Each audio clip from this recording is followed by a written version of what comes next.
To say this again. I love that Nick Shirley has made himself like the pillar of exposing fraud and has gotten Trump supporters so like outraged and wanting to expose fraud. And I'm wondering if Nick could turn his investigative skills onto himself. You see, he's a huge Latter-day Saints member. He's part of the LDS. And when I say active, I mean active.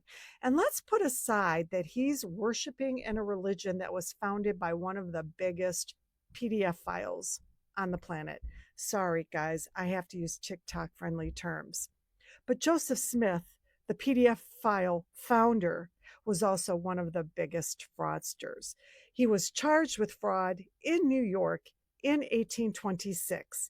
And then in the 1830s, he founded the Kirtland Safety Society with other church members. And this was an unchartered banking institution that issued notes. And they took money, the life savings from so many people into their bank. And then it collapsed and everybody lost everything because Joseph Smith was a fraudster. And then he founded this religion, the LDS, a a foundation that lacks transparency. It brings in tens of millions of dollars a year and will not tell its tithers or the government or anybody how much they're bringing in, where the money is going, and how much they're paying their leadership. Their leadership, they're living like millionaires and nobody gets to know anything. And it is ripe with fraud. The reason they're not transparent is because they're constantly committing fraud, Nick. And you're a member of this. But it gets better.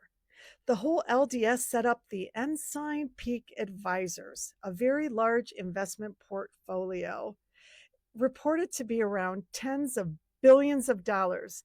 They took poor sap's investments and made them think they're going to make money by letting them manage it. This is the LDS.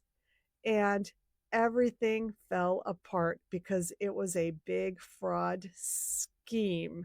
And the LDS was charged millions of dollars in fines, and everybody lost everything again. And this was as recently as 2023. Nick,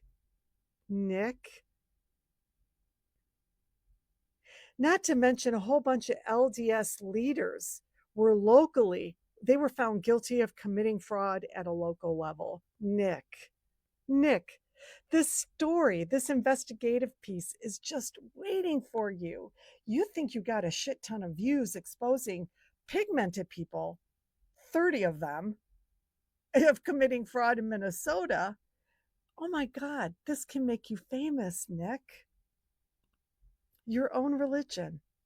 We're looking forward to your next mastermind piece, Nick.